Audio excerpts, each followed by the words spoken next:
वालेकुम दोस्तों,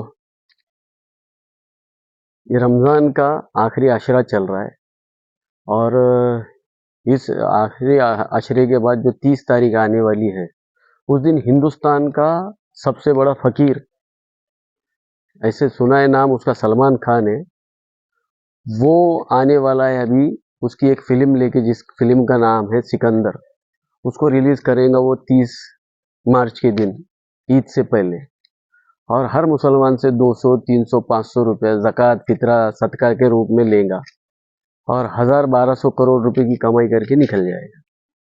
जो रमज़ान के वक्त में आता है, मुसलमानों से सदका फितरे की रकम लेता है और मुसलमान फिल्म देखने जाते हैं थिएटरों में, और उसकी रिसीट वहाँ थिएटरों में मिलती है, 200 रुपये की, 500 रुपये की, 300 रुपये की, ऐसी रिसीट मिलती है उसको, लोगों को।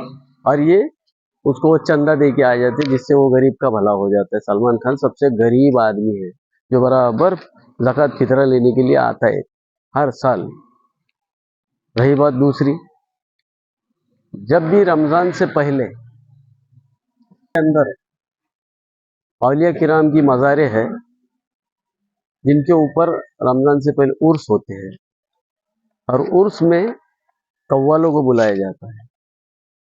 कव्वाल आते हैं, किसी इंसान ने लिखे हुए कलाम को लोगों के सामने पेश करते हैं कव्वाली की शक्ल में।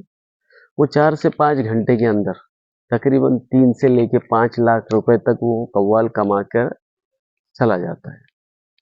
हमारा इख्तिलाफ नहीं है, उर्स होते हैं, उसमें कव्वालों को बुलाया जाता है और कव्वालों को उतने पैसे मिलते हैं। जबकि कोई इंसान उसका कलाम लिखता है और वो कलाम को पेश करता है, उसके एवज में उसको 4 से 5 घंटे में 3 लाख से 5 लाख रुपए मिलते हैं और चले जाता है। जबकि हमारे मस्जिदों के अंदर इमाम पूरा महीना तरावी पढ़ाते हैं, पूरा महीना जो कलाम इलाही है वो पढ़ाते हैं। उसके एवज में इमामों को क्या मिलता है, कितना मिलता है बतौर हदिया, ये सोचने समझने की बात है।